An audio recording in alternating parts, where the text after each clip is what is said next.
I think it's happening. It's happening. Standing by. Takes forever sometimes. Go for rocket launch.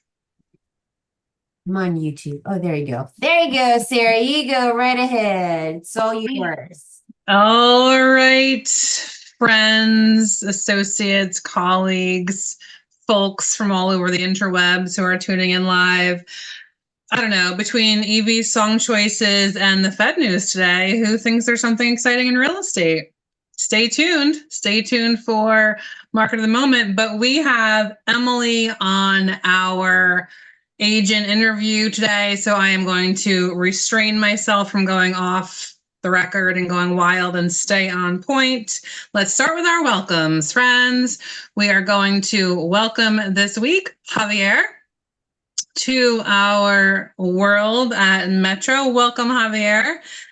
Javier had really fun personal shares about himself and what he's loving. And I hope you all take a moment to take a peek at those. We're welcoming agents who are new to Metro, to our world. We're giving you agents are answering questions. You can get to know a little bit more about each other as people come in and enter the world. And so we can find those common interests and connect with each other and make our big world smaller. So welcome, Javier. All right, who wants to fill a bucket to start the day? Let's get us started here with some joy. Who has some joy to share? I want to thank the Fed. on behalf of all the real estate agents everywhere. Yeah, she wants to thank the Fed. Emily and rate cuts. Eddie, we're going to save it all for you and Matt, and I didn't see Amanda in there, but for the movement update, I'm going to actually give you my market of the moment time as well, so we can spend time getting to that, and that will be a celebration. So we will get to that in a moment. Evie, let's dive into training so we can bundle everything into one spot. We have our in-person risk management coming up next week with the one and only Broker Bob. There will be a lunch beforehand from 12:30 to 1:30, and then risk management with BB in person. Anything else about that one, Evie? No, just come in, and Danielle from one of our SMP is going to be serving you lunch. So come at 12:30, as Sarah said. We also have still one more before the risk management. I think I kind of went in different order. Jacqueline, there you go. You want to go ahead and say something about yours? Sorry. Absolutely. No problem. We like to go out of order. So it is going to be the class that I promised you guys at the last in-person meeting. So we are talking about how you can take a buyer client and turn that into a listing, because it's one of the questions that I was getting on the escrow services side of things. Is like, I would use escrow partners, but I don't have a listing. I just have a buyer.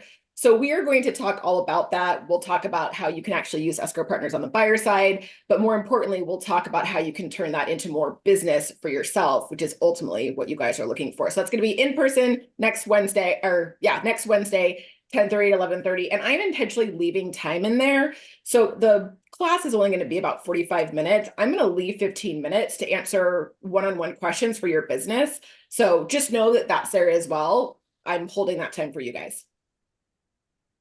Awesome. So that's a Wednesday, and then you can go and learn. You can hold that slide there, Evie, and then you can go and learn, and then the lunch is coming after that, and then broker updates are coming after that. And then, so that's Wednesday.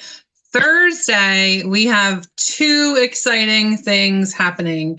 Ashley is working with Alicia to do a career night day session in the office in person. So you'll see the post for that. Please invite anyone you'd like to come into that room and have that time with Ashley and Alicia. Experience new, the level doesn't matter, but it's the first in-person career night like this we've done in a career session in a long time. So that will be on Thursday. Do you know the time off the top of your head? 4 o'clock. That will be Thursday at 4. It'll all be posted on the Facebook page. We'll share it, but just saying it out loud now. And then this is the first of its kind as well. I feel very but wait, there's more. Affiliate partner night is coming we just had an opportunity to walk through a session from one of the top leaders in the company. And this is something super awesome they're doing at a really high level in their market center. And so we're adopting it for 2025. And as a gift to everyone who's already in business with us in some capacity, your vendors, your affiliates, people who have been strategic marketing partners previously, whoever goes into that bucket, this has been sent to them already. But please share the wealth, share this page, share the RSVP. It's through Eventbrite. It's free to them. It is immediately following Career Night next week, and it is going to be a learning session. Think of it as like a networking event on steroids, if you will, and then talking about all the cool changes we're bringing to the program to bring exponential more value to our affiliates for 2025. And of course, we want everyone who's already in business with us in some way to know about it now ahead of the game. So that is Affiliate Partner Night. If you've seen the link on the Eventbrite, on the Facebook page, anywhere else, that's what it is. I wanted to address it to y'all now. I'm slowing down. I go so fast. I'm also going to share with y'all a Google form so you can have that access to always share with your vendors and affiliates as you're seeing them and get them, acquainted with all of this opportunity from the start. There's so much cool stuff. I'm really excited to share with you guys. And then we have that one we already did. Easton is back. On the same day. I think we're jam-packed on that day for sure. Might as well not leave the office. Yeah. So that's Easton is back to do opportunities inside of Command from 1 to 2:30. That's again, everyone who's been attending his sessions previously. You're going to have this workshop. It is a workshop. So you're going to bring your laptop, bring your iPad, whatever you're working on, and go ahead and plug into that as well. I'll take a breath and remember. So last week I was walking you through during my Daily Spark on somebody's talking. Last week on Daily Spark, we were walking through your numbers and knowing your numbers. Emily, can you mute until you need to not be muted? Thank you. There we go. And getting all of that stuff dialed in so that you're ready for Business Planning Clinic. You have to RSVP. This room will not hold everyone who decides at the last minute, ooh, I want to come. I care about what I do next year. Start caring now. The season for caring is here. We're going to be in planning mode now through then. Get a grip on your numbers. If you want to know any more about what prep work you can do, go back and watch the Daily Sparks from last week. Reach out and ask me. I'm happy to tell you, exactly which ones, and get your stuff together so that you can come to Business Planning Clinic and feel prepared and excited and not like overwhelmed and like, oh, great, I'm not sure where to start. I promise you are going to be excited. And as I mentioned last week in the room, y'all, you're lucky. We are not charging for this. And when Ashley travels, it is hundreds of dollars to go be in the room with her to teach Business Planning Clinic. So please take the opportunity and put yourself first and get your seat. And Sarah, I just wanted to add on to that one because we cannot accommodate everybody all in that same space. We do have a part two, a second chance for anybody that will not make that date on the 3rd. I will post that second date for you all shortly soon. It's in November. So here's the other thing I'll say about that for everyone who is like me and you were like, oh, my essay is due in high school on this day, I'll do it the night before. You're going to want to sign up for the first one and not wait for the second one, and go to the second one if you can't get into the first one, or if you're like literally physically not in town. Not, oh, I'm just going to plan for part 2, which isn't really part 2. It's just the second session. Because what if that one fills up too? And it should, and it could, right? So plan ahead, start planning now and get ahead of it. And Market of the Moment is going to go, let's actually, Jacqueline, you want to go for escrow partners first, and then I'll throw to movement for Market of the Moment stuff? Sure, I'd love to. So a couple of updates for escrow partners. First of all, we're in the building. So for those of you that don't know, we are temporarily on the 7th floor. If you've been in the office recently, you've seen some things that are happening on our floor, on the 2nd floor. They are preparing for escrow partners to be on that floor. But in the interim, while they are doing that construction, escrow partners is upstairs on the 7th floor. So please let them know. Christine and Nicole are both happy to help you as always. But we want to let you guys know that we are there, although not in our permanent space, but we are super pumped. And we promise as soon as we're in the permanent space, we will come back and make another big announcement. We also would like to recognize a couple of agents. So we have a couple of people. Oh, Yay. slides. We wanted to thank both Joe Fair and Vinny Enriquez for opening escrow. Congratulations, you guys. We are always excited to see our agents having lots of success. So we are thrilled for both of you. We are very excited, and always know that you can also reach out to me if you have any questions. I'm here for that as well. So we're so excited for you guys. Congratulations. You are our agents we are spotlighting this week. And then just to wrap it up for escrow partners, if you guys don't have information for Nicole or Christine, grab a quick screenshot. This is information for both Nicole and Christine. They're both really awesome people and are really willing to help. So I get to talk with them quite a bit, and the genuine care that they have for you and your business and how they treat your clients is just phenomenal. So I wanted to make sure that you guys have their direct contact information. If you have any questions before going to them, please know you can always reach out to me as well. And we are ready to support you with net sheets, pre-opening escrow, getting you guys going so that listing appointment goes fantastic. That's it for us. Thank you, Jacqueline. And okay, so I have seen both Eddie and Matt on my screen today, and I can't think of anything more important in this market of the moment aside from the news coming out of the Fed and what's going on. So please tell us, what is today's like everyone loves you today? Go for it. They are about to not love me as much.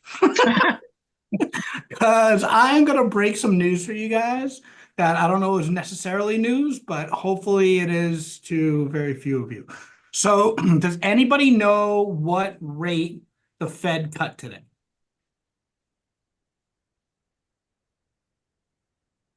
Got one right answer right there, the Fed funds rate. Besides Mike Law, because I know you took your NMLS, buddy, does anybody else know what the Fed funds rate is? It's the overnight rate, you guys, that banks charge each other for lending their excess reserves. That's it. So the Fed cut what the banks charge each other. It has this much implication onto 30-year fixed mortgages, which are primarily driven by mortgage-backed securities, right? So banks like us, we're going to lend out all this money, and they take it and they package them up and they sell them to investors. And whatever those investors are willing to pay will drive the price of those bonds, which will drive, in essence, what the rates are, right? So what does the Fed funds rate actually impact? It'll impact your home equity lines of credit. It'll impact your credit cards. It'll impact car loans, right? But it's not going to have an impact on mortgage rates. Unfortunately, I wish it did, okay? But the good news is, since April, if we look back at the charts, since April, they have been on a downward trend, interest rates in general. And they are going to continue on that downward trend. It's going to have an impact, right, on the volatility, especially that we're in a presidential election year, right? And so you'll see rates go up, they'll go down, go up, a lot more volatile than they normally do. But the overall trajectory is in a downward trend, which is great for all of us. The interesting part, when I was listening to the Fed chairman today, after he had been asked all sorts of questions after his presentation, one of them was about the, what do you anticipate is going to happen with the housing industry? Because obviously it's got a big impact on all of us, right? All of us. So he basically was saying, look at, obviously, there's a lock-in effect. He acknowledged it. So many people have such low interest rates. There's really very little motivation for them to move. But as they come down, we have been seeing more and more people getting back in the market, which is true, right? And more people willing to sell because now they can replace their property at a slightly lower rate than it was. But at the same token, you guys, he also acknowledged the fact that we're in a really, really tough position on the supply side. And that is something that the Fed cannot control. And he's predicting that, housing prices are going to continue stable over a long period of time, because in order for builders out there to be able to catch up, it's going to take decades. It's not like it's going to be an overnight thing. So we're going to see our prices stabilize, and we're going to see rates come down. I don't think we're going to be seeing 20-25% rates of appreciation. Sorry, Ashley, anymore. No. Well, we would still see 12 to 15. But And I think we'll have supply demand. anomalies and have rates in the low double digits. But healthy economies, you should see housing prices appreciating in the mid to high single digits. And that's, I think, is where we're going to be at. So that's my update. If anybody has any questions, you guys, I tried to make a reel today, and Matt got a good laugh out of me for about 45 minutes trying to figure out how to start the video. So I was gonna break it all down on a reel. It didn't happen, but I just wanted to make sure that y'all, I told all of y'all about this information. So hopefully if you go out there and say something, make sure that you say that today's rate did not impact mortgage rates. However, they are in a downward trend, and mortgage-backed securities is what actually drives those. Questions? Thanks. I would like to present another possible way of looking at the news today. And yes, I think the most important thing is that Emily says you should make a reel. Listen, you got to practice that real stuff, you guys. I've made a couple, you got to trial and error there. While it is the basis points, and it's important to say out loud here that it's not the Fed dropped a half a point and the Fed doesn't control the mortgage rates.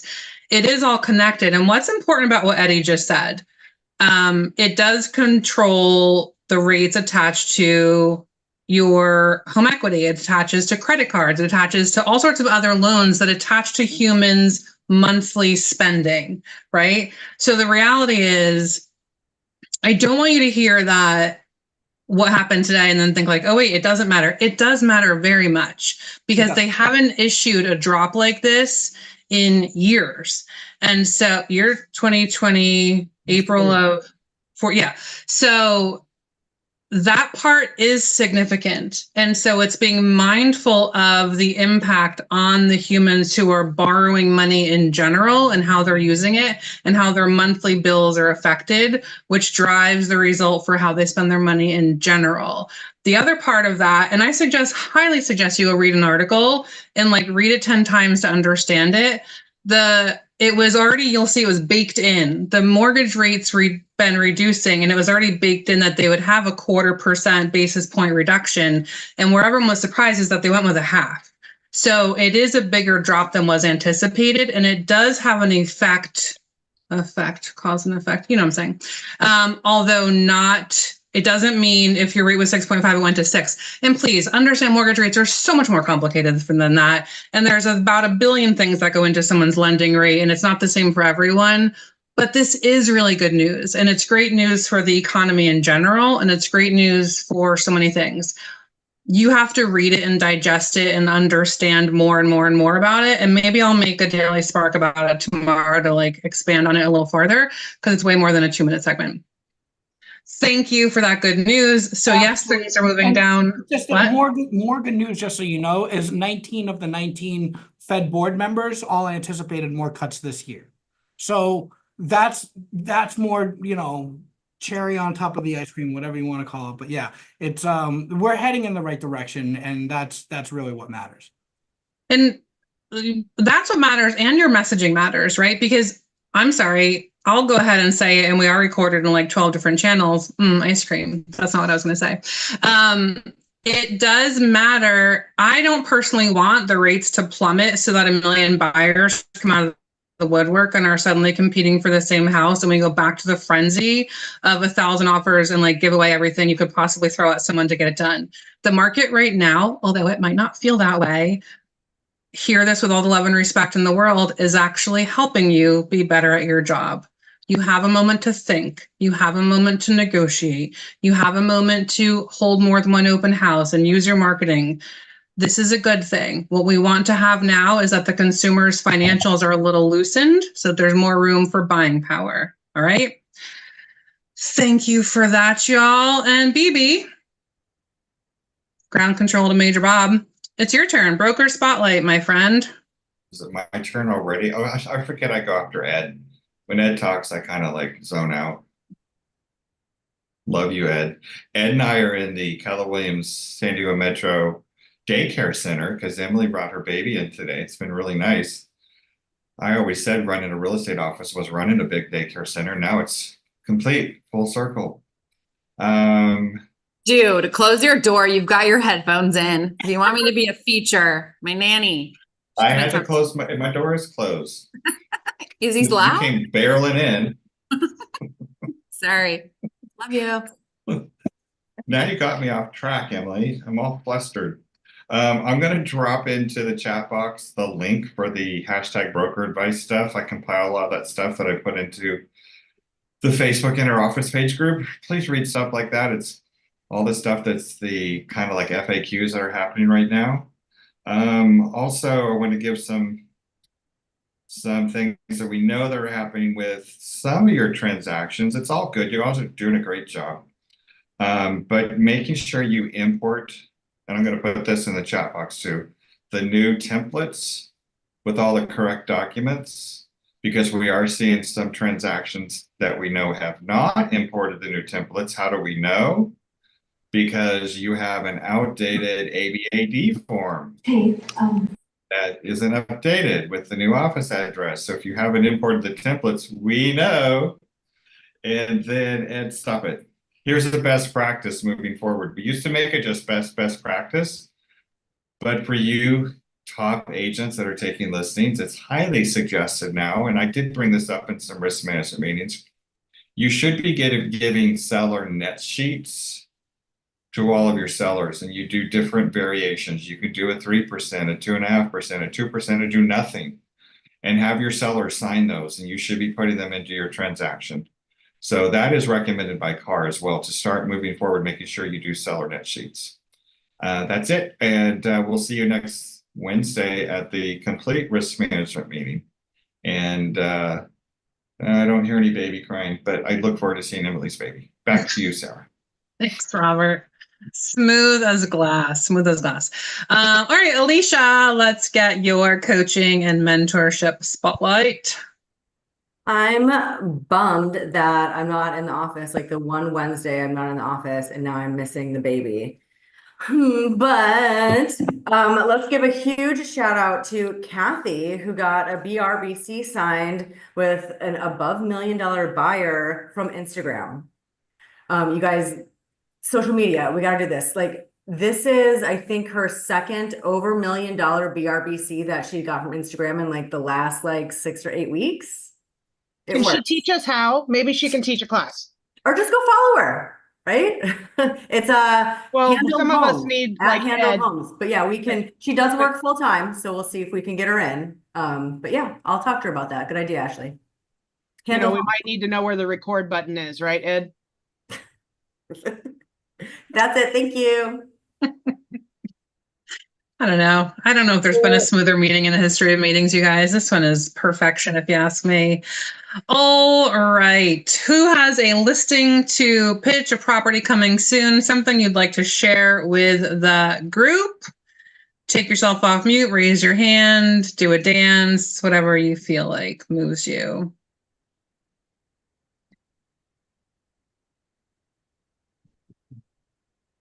Joe Acosta, save us and say that out loud, would you? Hi there. We have a 3-bedroom, 2-bath, fully renovated, just under 1,300 square feet on Spring Valley. Let me know if you have any questions. Thank you, Joseph. You wrote it in the chat. Anybody has questions about it? John Fields, I saw you pop up. Do you have something to share? No. I'm not here to make you feel bad about not having a listing coming soon to share. I just saw your face pop up and, thought I'd say hi. I have a listing that's nobody's showing. Tell us about it, John. 4-bed, 2.5 bath. No, 4-bed, 3.5 bath, 1,900 square feet in Otay, built in 2020, listed at 725. There's some HOA in Melrose, but it's in perfect condition. There's just a few other places for sale in there, so it's been slow. But if you have a VA buyer, this type of place would be perfect, or just somebody who wants something Hold it. I freaking called it. Everybody's Pretty gonna new. be good. But that's it. Awesome. I called it. Fantastic. Thank you, John Fields. And Deb Brown, did you want to say that out loud as well? Sure. Hi. So it's been on market 2 weeks. 779 at 3.2. Adorable home in Lemon Grove. Great lot. The lot is over 7,000 square feet. The home itself right now is 1,200 square feet. So we've got a 7,000 square foot lot. Definite room for ADUs there. It's in great shape. So everybody's moving, the family's moving to Virginia, and they'd really like to get that under contract. Thanks, Deb. So I was going to say what Ashley just wrote. I see 779, 779, 780, and then Mike said, so who's going to be the first one to drop their price and get more offers and beat the market with their pricing strategy? Look at your competition, friends, and see what's going on. The coming soon at 780, I don't know, that coming soon is probably going to bump down to be more ideal on the market. This gets fun if you are, I was coaching a top agent this week, you guys, going off script before we get to this is important. And she sells a lot of houses. I mean, a lot of houses. And the realization that not having to use price as an extreme strategy, not having to market with certain intentionality. There's all sorts of nuances to real estate that maybe you just are not familiar with or haven't used or haven't had to use. If that's you, please reach out. I am so happy to do a consultation with you and help you strategize on making it the best for the market, because time will help you unless it doesn't. It isn't that tricky. So have the conversations, talk to a coach, and make sure you are in the right hands, and don't be one of 15 houses that are all on the market for 779. I'm not picking on any of the listing agents that have 779 right now, just using that beautiful example that popped up in the chat. With that, we are going to throw to the one and only amazing Emily Holmes and her darling baby, who's being tended to at this moment. And I'll tell you the lead-in for Em and her beautiful baby. When we came up with the idea of interviewing ALC members and top agents all year long, once a month, to give our agent body more familiarity, more engagement with what do top agents do, how are people making their business successful, what really goes into it. Emily was pregnant at the time, and I was asking her to choose her month that she wanted to speak in. And she was deciding, like, do I want to talk now before I have the baby, or do I want to wait until after and give the perspective of what that feels like? Obviously, she went with after, because now, I said after having kids, like, your head's on sideways and things look different. So, we're going to start at the beginning. We're going to get the background. Where is Emily? Evie, can that go away? Thank you. I'm here. There you are. And tell us about your start in real estate, what brought you into it, and how did you get started? Yeah, so my background is finance, just corporate finance, so not lending, but always in the telecom industry. And I was, 32-ish, had been doing it for close to a decade, was managing people over there, and just thought, there is no effing way I can do this for another 30 plus years. Because I was the only one there till 8 p.m., 10 p.m. I was a workhorse back then too. And I was like, why am I working 60, 70, 80 hours a week getting paid for 40? And I was doing some other people's jobs back then. So, that hasn't changed much. I figured, why not get into this thing? But it had always been in the back of my mind. So I grew up around some realtors. I don't remember being in the world a lot, but it had always kind of been, real estate investing was always talked about by not my immediate family, but just some extended family. So it kind of always in the back of my mind. I loved showings when I had gone to look at my own condo. So I got my license while I was working I had technically switched to sales recruiting within the telecom industry just to test the waters there. And that didn't really work out, but I got my license and I was Ubering and lifting. And Chris Parcell, for those you know him, jumped in the back of my Uber and said, after 10 minutes, he said, I work for Keller Williams La Mesa, or work there. not for, but at, and you shouldn't go there, but you should go meet Ashley at Metro. And I did. And I think I met 4 brokers / operating partners that week. And, you know, within 10 seconds, I was like, where do I sign? To Ashley. And she's like, oh, okay. It's probably the easiest sale she's ever had. Or easiest recruit. So that's it. I just knew I couldn't do finance, and I knew it would kind of parlay nicely into real estate. And I'm kind of in my, as we've talked about, my mom era. And so in the back of my mind, I also was like, I think I'm going to be able to be a better mom if I can have a more flexible schedule. And owning a business had always been the back of my head. I just didn't know what. And I guess I think even back then, I wasn't really understanding, like, going into real estate is you owning a business.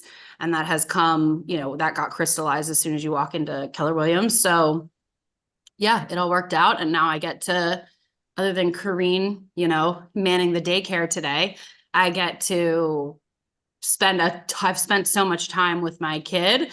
Business has definitely been a little different this year, but it was such a great decision back then so that this moment could be happening.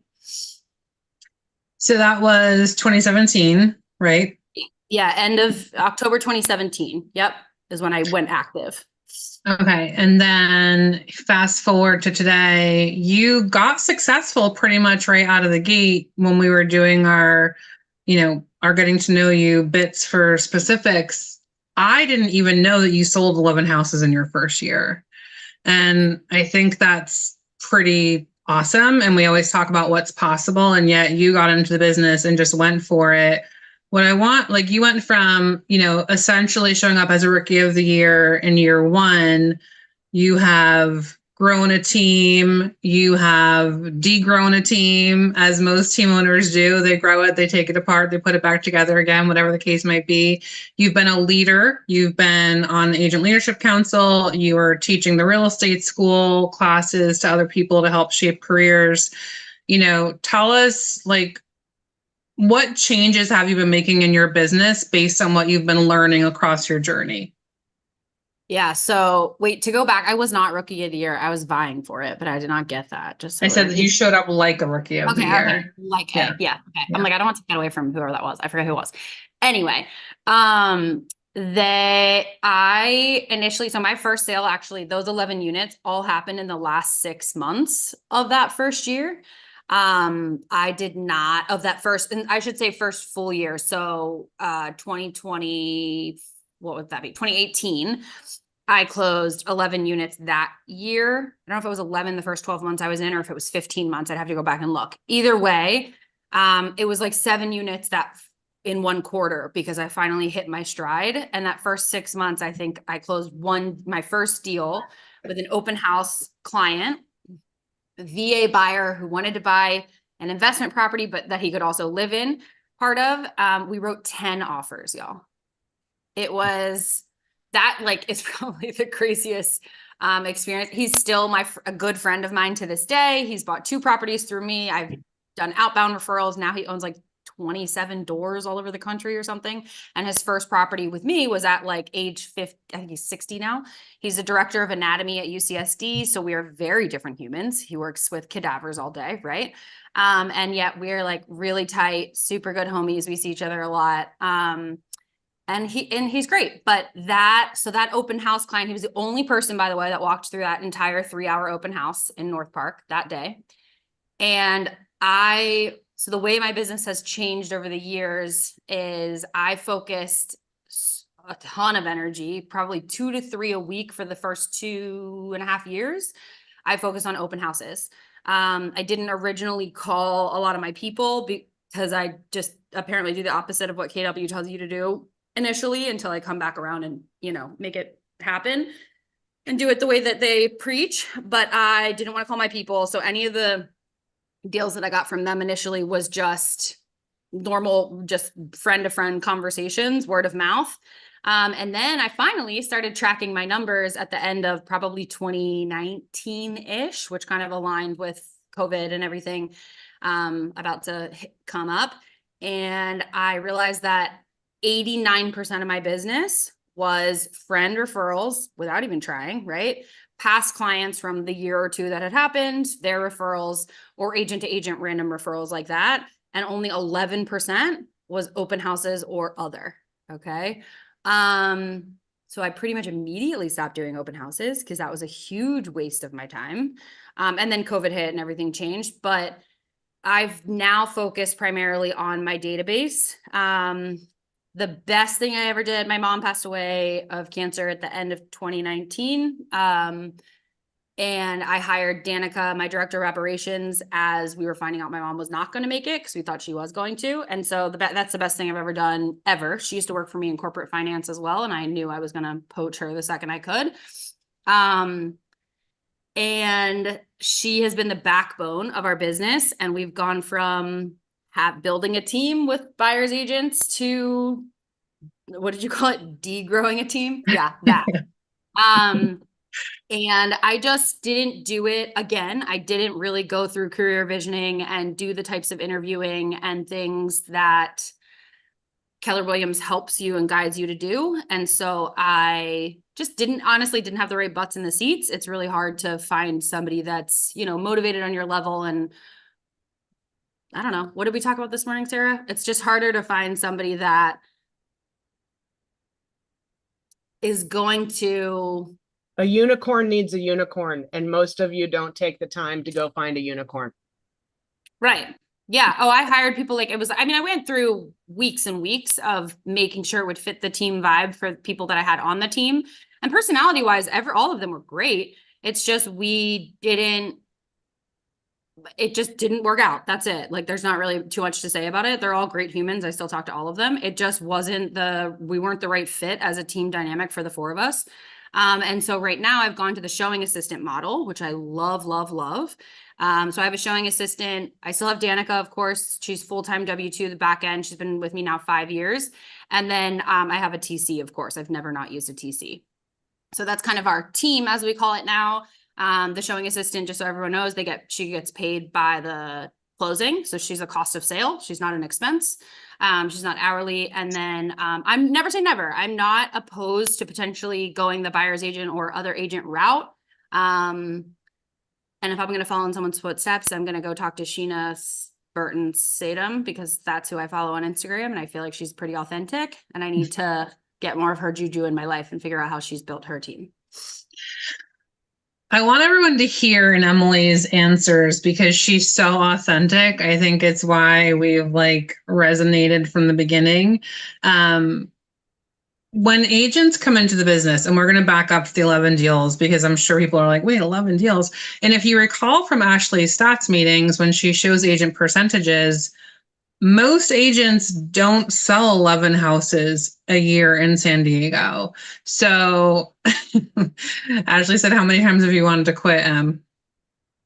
Probably less than you think, but still probably hundreds. Yeah. Yeah. If you don't want to quit all the time, you're probably not doing it right. And that's just because of the love-hate relationship with the business. So what I want to make sure people understand in Emily's story is she got started, she got immediate success based on work, not based on luck, right? She followed the advice in that she ran, what did you say, 2 to 3 open houses a week consistently. Yeah. And keep in mind that consistency and me learning the business that way, even though that's probably not what I should have focused that much time on each week, it helped me speak the way I know how to speak to my friends and family and clients and things like that now. And that would have probably taken a little bit longer had I not been so consistent with open houses. So that's the work. You start doing the work, right? You get out of the gate and you start doing the work. And there will be something for an agent at every level through this conversation. That's why I love them. And so you do the work, you put in the time, you show up for yourself, and you punch your own clock, right? You fire yourself if you're not doing your job.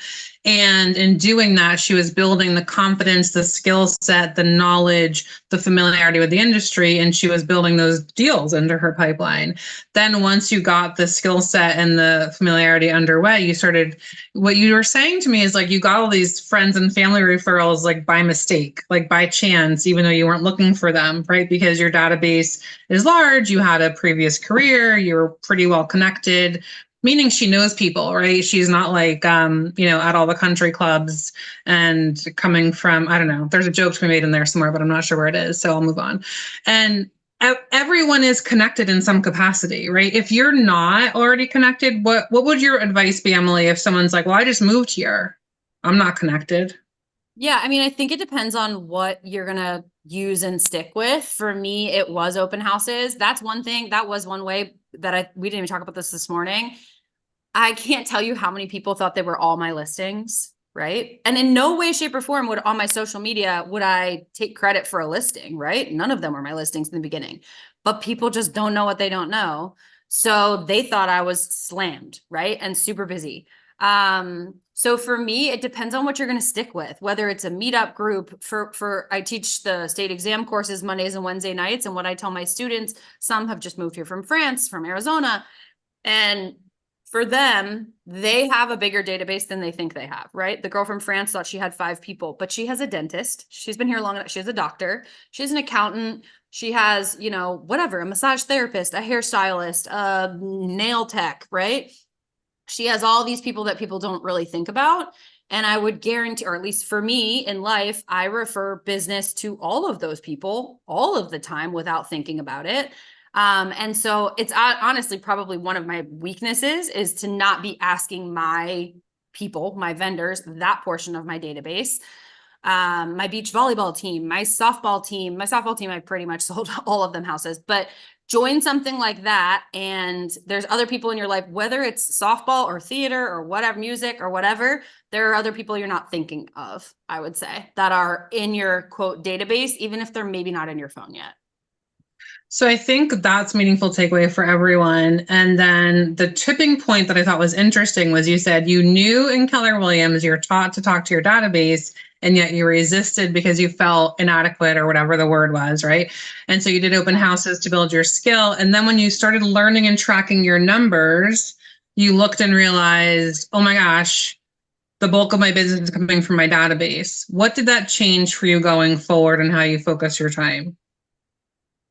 Now I primarily love on my people. I focus on my people. I still am not in the game, especially this year where I'm, I tell my students, do as I say, not as I do.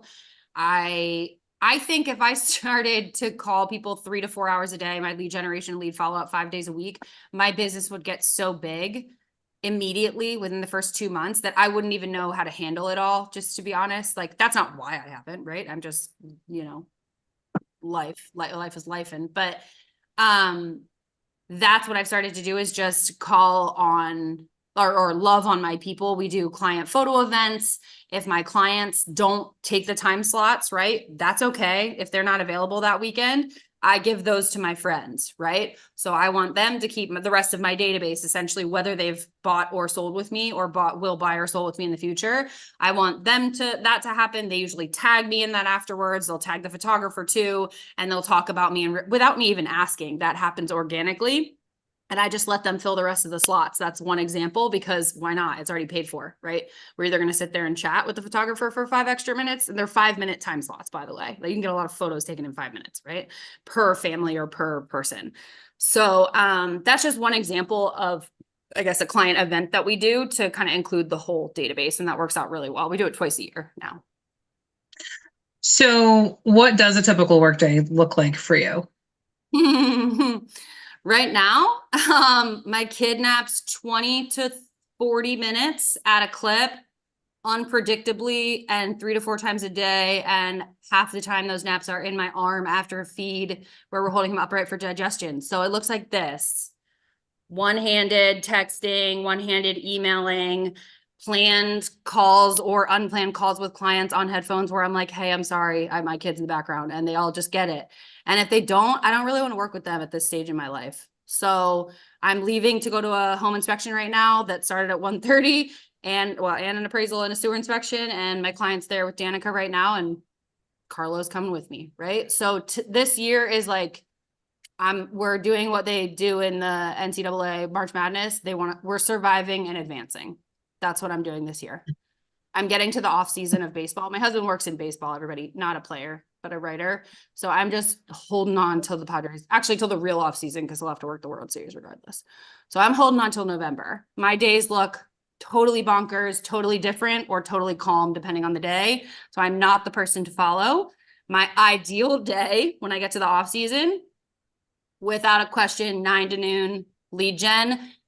My baby will only go to daycare 2 days a week because that's what we'd like to start with now. So my lead gen will actually primarily take place on Tuesdays and Thursdays. And then Wednesdays, my husband will have him. So I'm going to pack everything into like 3 days and try to spend 4 days with my kid. Well, isn't that the beauty of this business, though? You get to cast it out to make it work with your schedule based on the phase of life that you're in and keep growing and surviving and advancing. I don't know. I think that's kind of magic. I haven't heard anyone say that before. My husband came up with that, actually. I was like, oh, I didn't know that was a thing. And he's like, that's all we're doing till the off season. And he helps literally every other waking hour that he's not working. He's helping. But yeah, our kiddo doesn't like to sleep during the day. He sleeps well at night, but that's where we're at. So, and yeah, it is not a day goes by that I don't think, gosh, I still made the right decision, like going into real estate, because I can be here and still, close. I don't know. I think I've closed 9 deals this year, not trying. I can still close 9 deals this year and breathe and pay for, Danica and our life and whatever, not trying because I'm in year 7, right? It might be a different story if you're starting, but if you're not starting with also a fresh baby, you'll be fine. Right?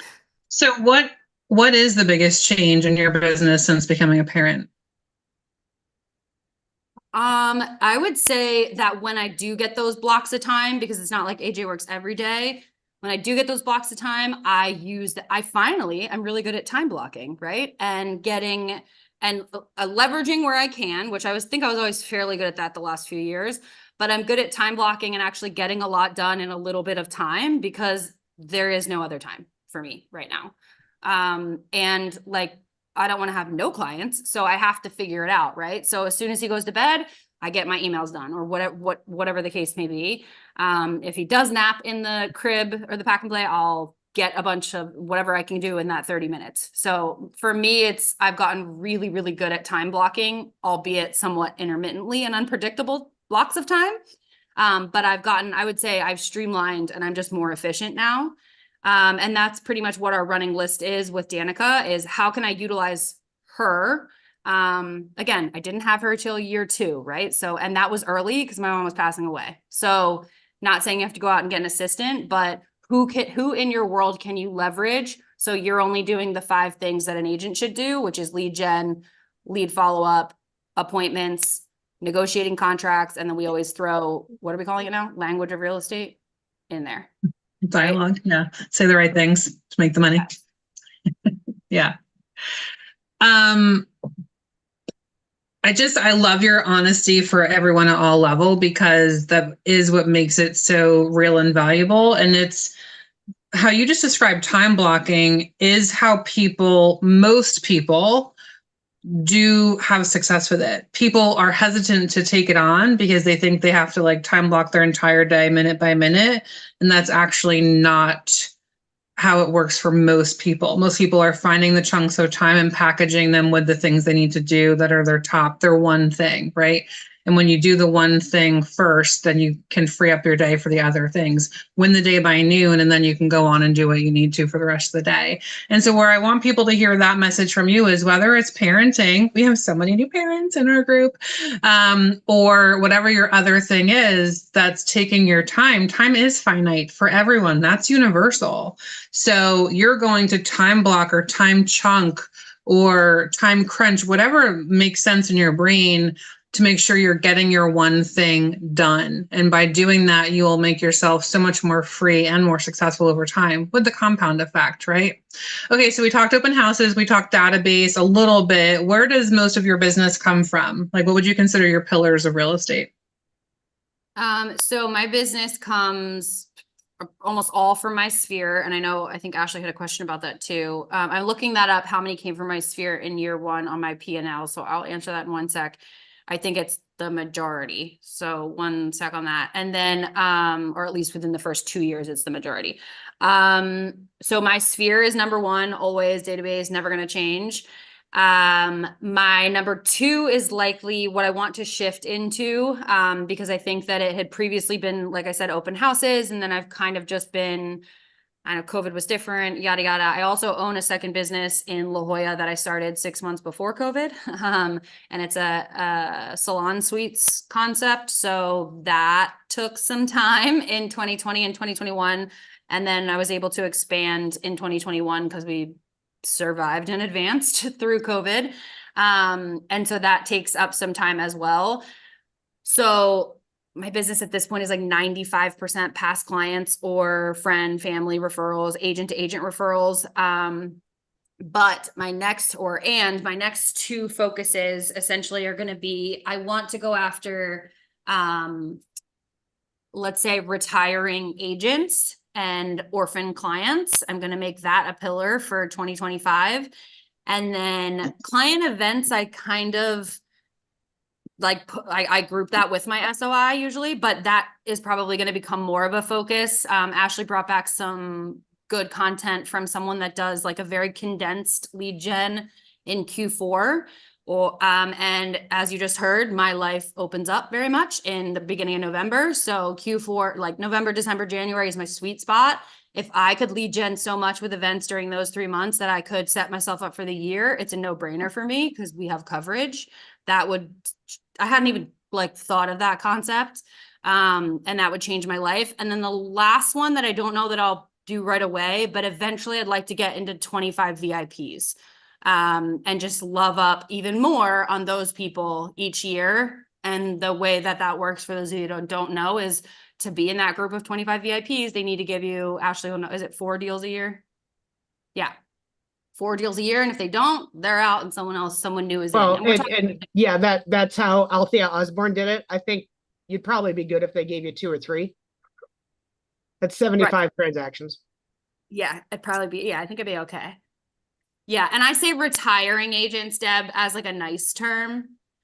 I mean, like anyone that's dropped out of the business. I'd like to make it a pillar of mine to go after working out a way with referrals for them. Obviously, if they're still a referral agent status, to get them that referral check and be their go-to agent in San Diego County that they refer to. That's beautiful. That's beautiful. Well, and what I think is important about, or I want people to hear in Emily's words, we say things like, oh, I work my database. And then like, that's a thing you do. And that's not actually a thing you can execute on. You need to be specific. The reality is everything Emily just gave us is under the umbrella of database, right? She's talking about her database VIPs would be in that top 25 MVP group. There are so many ways you can run that. If you're good with 25 deals a year, guess what? They only have to give you 1. So depending on how many deals you want to close and what you're doing with it. If you're doing client events as a pillar in your business, that falls under your database, right? And the reality is, when you look at statistics, most people are doing business with someone they know, like, and trust, or that has been referred to them by that person. So it is absolutely in the sweet spot to be focusing there. And then if you're talking about building your database further through other people's databases, through the retired agents concept, again, that's building your database, which would ultimately, I want people to hear that clarity, because people might go, oh, Emily works her database. The reality is there's so many like niches and nuances to how you execute on actually doing that and being successful, that the clarity is where the power comes in. And not that I intend it to be a commercial, but in Business Planning Clinic, that's the kind of stuff we talk about. All right, so I want to make sure we get a few minutes left. Well, first of all, how big is your database, Em? It's about 1,500 that are legitimate. It's probably like 3,500 in there, but actual people that know, like, and trust me, probably close to 1,500, which I know is large. And well, in 7 years in, and you're intentional about it, and you built your database by people that you know, like, and trust, and you did 1 to 3 open houses for the first year consistently for a long time. Like, there's elements in there, right? So I want people to hear that and know what you're working with, and then understand you have to do your goals based on you, which again comes from math, not comes from, well, Emily has 1,500, so I want to have 1,500, right? It should be based on reality. Ashley? Can I ask a question, Em? Because I know the answer, kind of. Sure. And I think it just will give everybody else a permission structure to realize they don't have to be perfect. How many conversations and how long was it before you actually had your sphere in a database and were working it? Like legit working it, not embarrassed to tell me you weren't working it. Wait, like you think it's all like legit now? Long time, like years. So No, 7 years. It's in there. We've taken a very good pass at it. Now it's to the point where we can't just like stalk all the information out of people on Facebook because I paid someone to go all the way through it. Now I actually have to pick up the phone and say, like, when's your kid's birthday again? Right? Like, so I can get that type of stuff in. I know that's next level than the 100%, but so I can get that in. But years for it to actually come out of my phone and go into command. Yes. Yeah. Or what did we have before? E-Edge? Something like that. Yeah. Well, and the best part of that answer was, do you think it's there now? Like, Yeah, it's like, oh, she still doesn't know. Oh, I'm not that naive. right. But the work in progress is what's real. And that's what everyone needs to hear, is that everyone is doing the best they can with what they have where they are. And if you're like, I'm actually not doing the best I can do better. Well, then great, go put in that work, right? But that's the reality check for yourself to know where you are and where you're going. Where do you see opportunity? And the things that I just said, like there's definitely once I kind of get to the point where I do actually have time, I can get more purposeful, I would say, with that time. It's hard to get a 30-minute block and be like, well, that you didn't know you were getting, and be like, okay, I'm ready to call 6 people, right? Or 3 people, whatever it is. So I'm just excited for the near future with regards to November and possibly October, but go Padres. And those pillars, that stuff is such like an untouched thing for me. I'm just excited to dive into the events, like the condensed events, because it's the perfect time of the year for it. It's happening now or about to, and I can get them set up. And then really going after those orphaned buyers and people that are getting out of the business, because we know that's only going to keep happening. And we've been talking about that for like a couple of years now, and I don't know anybody that's done it. So figuring out a system for that. Hey, We Emily. didn't talk about this ahead of time, but are you winging it, or are you putting a plan together to make that happen? Oh no, we're putting a plan together. Danica and I are, she's not on here because she's at the home inspection, but we have it. It's going to happen. We have a plan, a day to plan all this out. And I would say, if you could give one piece of advice to any agent at any level who wants to level up their business, what would it be? Well, I give this to myself as well right now. And I know that this is the age-old same answer that everybody gives. And this is what I tell my students. And so the newer agents just hear this yet again. And the top producers, if you're already doing this, then tune me out. But just doing that my biggest pet peeve in the industry is when people are like, well, real estate's a roller coaster because of the market, blah, blah, blah, right? And I'm like, it like runs up my spine, and I hate it when people say that, because it might be for that person because they're not actually doing 3 to 4 hours a day, 5 days a week of lead gen and lead follow-up. And if you were doing that, you would have plenty of stuff to do in your afternoons, and your income would be incredibly stable and predictable. Sure, it's going to ebb and flow with some of the things in the market, but I don't know many people out there that are actually doing that type of work. And so it's not that the market's not working, you're not working. So I would just do the work that they tell you to do the day that you get into Metro, right? Or any KW office, potentially any bigger brokerage office, right? Just do the work, set aside the time. That is what Gary Keller's shirt said on the stage at Mega Camp this year. Do the work. That's the common theme. I need that shirt. Like I could have paid you to say that, except I didn't, and that you came up with that all on your own, which is, it's my favorite part, that you guys are always saying the things that are like in my brain, and you know what's the right things to do. What didn't I ask you that I should have asked you today?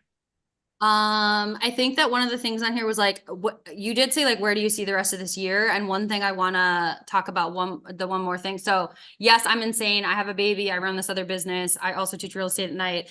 But the other thing that I really want to do is, well, besides starting a dog sanctuary, that's going to come a little bit later. But what I really want to do is, my brother and I bought property also back in like 2020. Yeah, my life actually does sound insane now that you talk about it out loud. We bought property probably around that same time in December 2020, March 2020, right around there. And we were going into business with some partners that do halfway houses, set up halfway houses for people coming out of rehab. I pumped the brakes on that. My brother has 2 with them. I pumped the brakes on my side. Our duplexes that we bought are side by side and attached, but we are actually ramping up and bringing all of that, not in-house to the point where like my brother's going to have to be on site managing the people coming out of jail or rehab as they get back on their feet. We would still have someone on site for that, but we're kind of cutting out the middleman. And it's like wildly, like doubly more profitable. And so I'll finally probably either switch my current home over to that, or we'll get another one.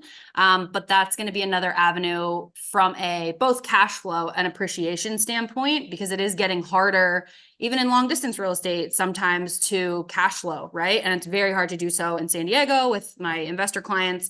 So just know that there are like so many. If I didn't have real estate, I wouldn't have Sweet Life in La Jolla, realistically, right? I had to borrow from Peter to pay Paul to get that up and running. And I was still only in my 2nd full year of real estate. And then if I didn't have real estate, I wouldn't have the first investment property in New Jersey. So just know that there are many different avenues that haven't even crossed your plate, different ways that you can go about and slice your portfolio or build your wealth. I love that answer and advice for people who are thinking in all different avenues. And then I want to tie it together with what Ashley just wrote in the chat. And I think it was reflecting on you saying like, my life does seem insane. But she said reflection is so healthy to see how far you've come in a small amount of time. And the example that I'll always give to people in that concept is, and it happens every time I'm doing these interviews with our top people, right? We start walking through your process and your timeline and where you've been and how far you've come. And there's always this moment of like, oh my gosh, I didn't realize. And everyone should just pause and reflect as you're heading into Q4 and doing the business planning for next year, and really think about, probably there's some element of your life that you are currently living in the vision board you once drew. Because we just move so fast, working on goal after goal and always looking to be more and aspire and do more things. And whether it's working for yourself in your real estate career, or closing on X number of properties, or owning an investment property, or having a kid, or like whatever the thing is, reflect on your whole life so you can have a moment of gratitude and joy for where you are. Because I am sure, just like Em went through, of like, oh my gosh, all these things only happened because I've been walking this path and on this journey. Emily, anything else you want to share with everybody so we run over on time here? No, the reflection is good and healthy, and there's something about, where do I want to see myself in 6 years, which I don't think we touched on. I see myself halfway to owning 20 properties or halfway houses, whatever that avenue I go, all over the country, so that eventually I can replace my income and my husband's income in the next 10 to 12 years with 20 cash flowing properties is realistically what we would need for that, based on average return. And that way we can walk away from our careers if we want to and spend more time with our kiddo. Thanks for your honest, open heart and all your words of advice today. I'll let you go get to your stuff. Don't forget your house in Point Loma. And OB proper, but yes. Oh, OB proper. Let's get it right, y'all. Thank you, Emily, for all your words. Thanks, everybody. Have a beautiful day, and we will see you tomorrow. Bye. Thank you. Bye.